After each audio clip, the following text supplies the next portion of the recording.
Twem afahye a ɛkɔɔso ɛwɔ Shalom Otia Pro a ɛno ɛwɔ Ekuapom South District no ɛkɔ ewie wabra Apostle Dr.Eh Agbelenyoh onya yikyerɛ hyɛ ho nkɔm sɛ ansa na dwumadi no nyinaa ɛbɛkɔ ewie no nsuo kɛseɛ ne mframa ɛbɛfa yie paa na abra dwumadi no ɛkɔ ewie no na nea Apostle ɛka ho asɛm no Nina etumi abom papɛɛpɛ. Na no ɛna ɛtwetwe nsɛmtwerɛfoɔ a kopie mu hɔ aso ɛnti wɔn bisa Apostle n'enti a ɛnam so a ɔhyɛ saa nkɔm no.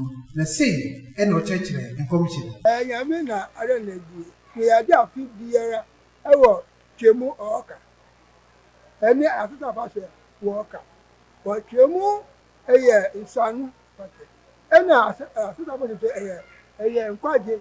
So ufi yasi eko mu asitire ni so se nyame na ka je se adi yesa e se tender but crowd tikwa e se wi akese bebo e se information kese ni bebo ada so be de beto se to pa is adi wo nyame de ajetu santo de e se o ha bi de e wo ntino adi a eba maybe the father school ya se ntuwa and the young man, yeah, you know my devil, science.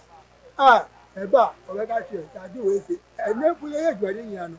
A bear suit on a swab. But I mean, who says, a swab be as a young boy or say, okay, no, a section and a sign between us and our father.